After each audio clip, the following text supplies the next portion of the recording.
This is Robyn Leslie with OnlyTheInspired.com. I have the beautiful Jennifer Wilcox here from Colorado, and she has such an amazing thing that she's doing. She's not, well, she is a coach, but for a specific group of people. So, Jennifer, in a couple of minutes, describe who you are and how you help people. Okay, thanks, Robyn, for having me today. So, my name is Jennifer Wilcox, and I am the founder of the Rahab Center. And we specifically help low-income women who are ready to break the chains of poverty and learn to grow and thrive in their community. So what got you started in that? What happened, or what series of things happened to get you doing that? Well, what got me started in it is I'm an adoptive mom, and I adopted 2 boys out of the foster care system. And when I started doing some research about the foster care system, there are currently 4 million children in the U.S. that are in foster care. Out of those 4 million children, 98% of the parents that lose their children are on some kind of government assistance. And I knew I couldn't help all the children. Obviously, my home won't hold 4 million children, so I had to come up with a different way. And so my way is let's help these women learn the skills and tools necessary to be able to break that cycle of poverty and to be able to be successful in their lives and keep a hold of their children instead of continuously getting them back and then cycling again and losing them back into the system. So what kind of things do you help them do? What resumes, or what all do you help them with? Right. So what we do is each woman that comes to us starts with filling out an application. From that application, then we sit down with them and we do an interview with them, whether it be a Zoom, in person, okay? Then we see what they need exactly. Almost all of the women need help with some sort of personal development. So we really help them work with their mindset and feeling better about themselves. All of the women that come to us, I would say 98% of them have been domestic violence, and that other 2% have been drug users. So they really need to know who they are, and they need to know their worth, that they're just, a lot of these women, they just don't know who they are and they don't know their worth. So they're getting in situations that are causing them trouble. So once they can understand who they are and that they are worthy to be here and that they're better than what they're currently in, they start to move forward. Then from there, we help them. We have a complete jobs program. We actually sit down with them and hold their hand and find out where they are going to best fit in the job industry. We obviously don't want to put someone who's great with customer service skills cleaning hotel rooms. We want them to feel fulfilled in whatever job choice they make. So we do help them with resumes, cover letters. We actually sit down with them, help them fill out applications online. We actually have helpers that do mock interviews with them so that they will know how to dress, how to respond to questions, to where they can be successful. We want them to be successful in every step. Once they accomplish getting a job, we sit down with them and we give them lessons in banking and budgeting, because that is important. A lot of them they just don't understand it. They don't know, I got a paycheck, I'm going to go spend it. So we really take the time to help them choose a bank that will best fit them and explain everything there is about banking. And then we sit down with them and we do a very detailed budget. A lot of these women come to us and they have a lot of debt. So we help them set a plan and a goal for paying off their debt. Then, we do some short-term goal setting with them, long-term. And when I say short-term, I mean, it may only be, what are you going to do by Friday? Because that's all they can handle. And then once they start growing in the program, we set long-term goals for them to where they have something to keep striving for and reaching for. So that's what we do with them. And that's tremendous. And the statistics are super duper sad. For 1, the 4 million kids.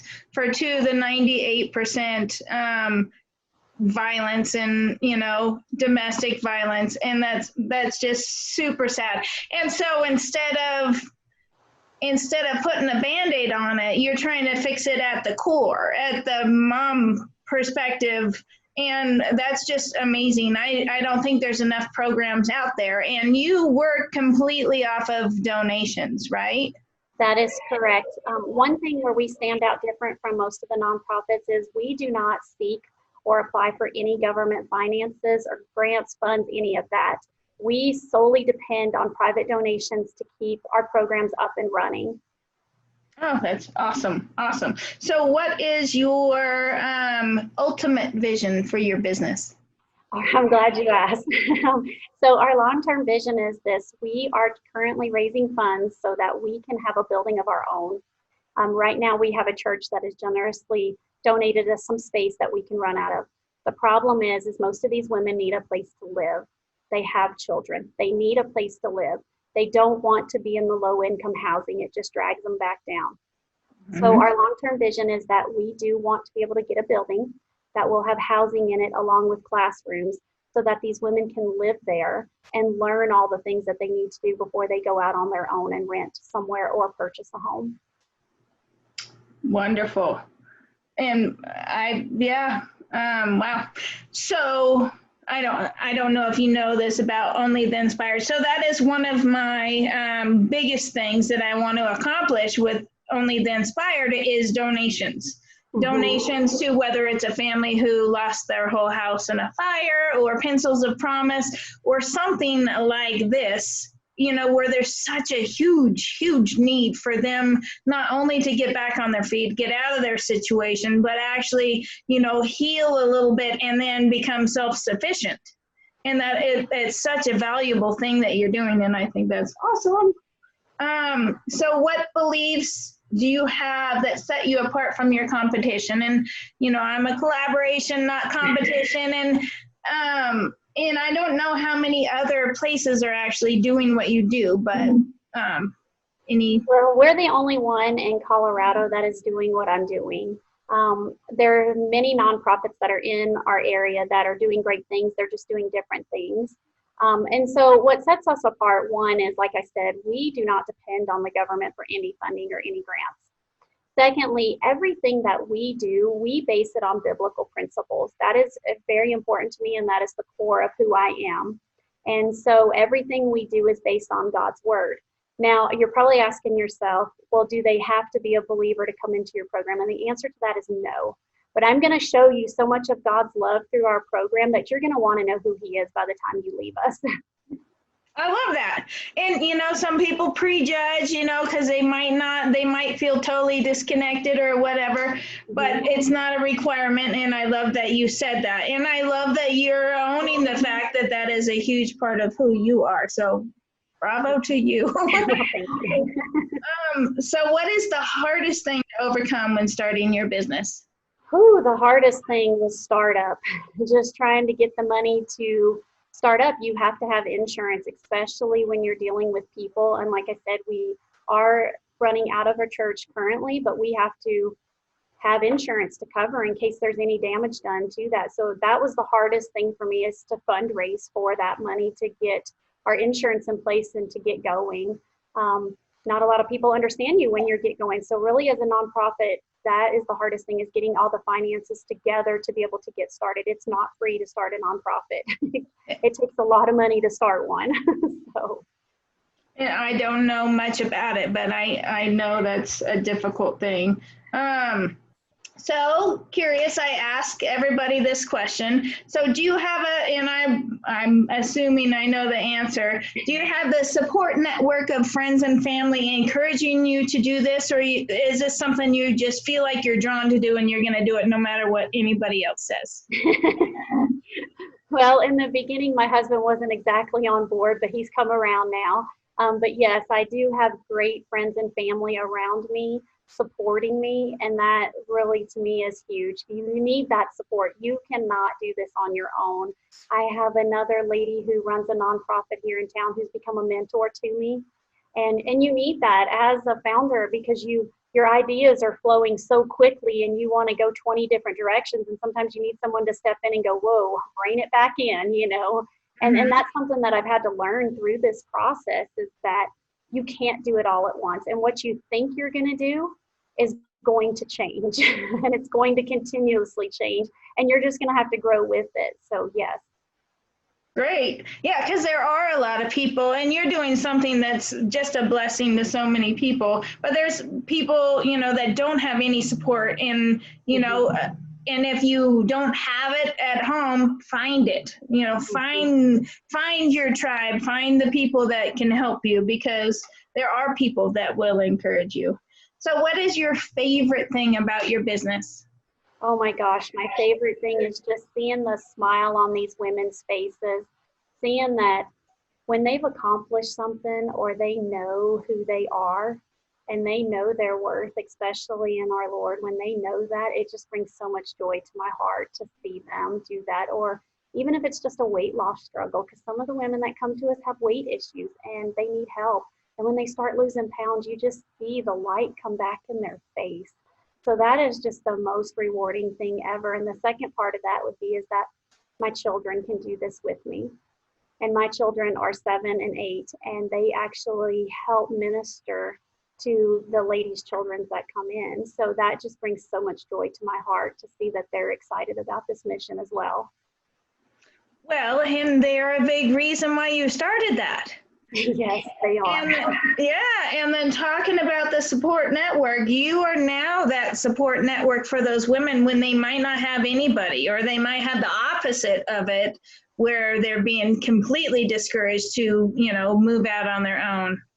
So good. Yes, exactly. That's why when we have mentors that come in to help with these women, we really make sure they're a good fit for each other, because we want them both to feel a sense of accomplishment, and we don't want them pulling against each other. We need them working together. So we really take time with any mentor that comes in to help out. We really interview them. We sit down, we find out what their strengths are, what their weaknesses are before we match them with someone to work with. Beautiful. So what inspires you? What are you passionate about? And it doesn't have to be business. I'm just curious. Right now, my biggest passion besides this is getting my children through homeschooling. So I've been a homeschooling mom even way before all the COVID stuff happened, but it's a new experience as a mom. So that's the other side of me is my boys and just educating them. It's definitely a different journey if you've never been on it. Right. And I've never been on it. And a lot of parents got thrown into that, even for just, a couple months. And they're going, oh my gosh, I appreciate teachers so much. Exactly. Yeah. And I have to laugh because they're like, well, I homeschool. And I said, well, how do you homeschool? Well, we sit them in front of the computer and the teacher comes on and I'm going, oh, sweetie, that's not homeschooling. No. And my stepmom, she homeschooled my stepsister and my half brother. And yeah. Bravo to them. I enjoyed, I personally really, really enjoyed school. Some kids don't. And yeah, there's different values, obviously. Yeah. So who inspires you? Do you have somebody that you look up to? Wow, that's a tough one. There's not a lot of people in this world that I honestly, I will be honest, I do not look up to. There's that's a tough one, Robyn. You're throwing me under the bus here. Well, we know you have a big faith, so there's one. Yes. I mean, my faith is first and foremost. I mean, that's what gets me through every day. I could not do it without it. That is first and foremost. But really, as far as a lot of people, I mean, I've met a lot of great people. You're one of them, but as far as really admiring someone, I don't have that person that I can say that I admire. Like I said, my faith is the strongest part of me, and that's the core of me, and that's what keeps me going. Cool. And I appreciate your honesty. Yeah. And not everybody resonates with everybody. And some, have multiple people, and I feel you. Yep. So a big question, and it's my last question, is if you can leave one golden tip or one golden nugget or tip for the people listening, and it's your only chance to say it, and the only thing you get to say, what would it be? I would say my tip, especially to women, is know that you are worthy. Know that you are loved. Know that no matter where you are at right now, there's always a way out, and things will be brighter the next day. That's beautiful. And sometimes that minor little thing is what they need to make it to the next day, especially when they feel like the world is crashing down on them. Exactly. There are people like you out there helping. Is there anything else that you would like to share with the audience? Well, I would just like to encourage anyone that would like to know more about how they can help us, or if you know someone that might need our services, I would encourage you to go to our website. Everything is listed on our website, and that is just Rahab, and it's RAHAB center.com. And everything is right there on there. You can look at different ways to donate. We have so many different ways to donate. And then we also have our program listed up there so that you can read about that and see how to apply for it if you're interested in possibly helping us out. We even have our volunteer opportunities up there as well. So there's lots of different ways to give back. So time and money, and for one, everybody, I hope you really, really share this video, because there's so many people that could use the help, and so many people where they feel like there is no way out and they're stuck, and that is just their lot in life, and that is not the case at all. So please share this so, you know, one other person can get helped, or another 10 or 100 people can get help just by sharing. And if you are looking for a way to donate, whether that's time or money, please, please, please check out rahabcenter.com, RAHABCENTER.com.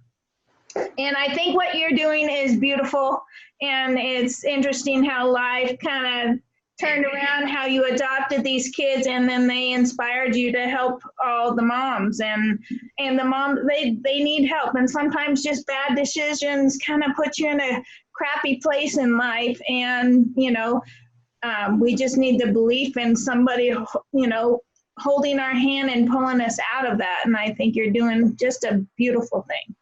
Well, thank you, Robyn, and I appreciate you taking the time to let me speak about our mission today.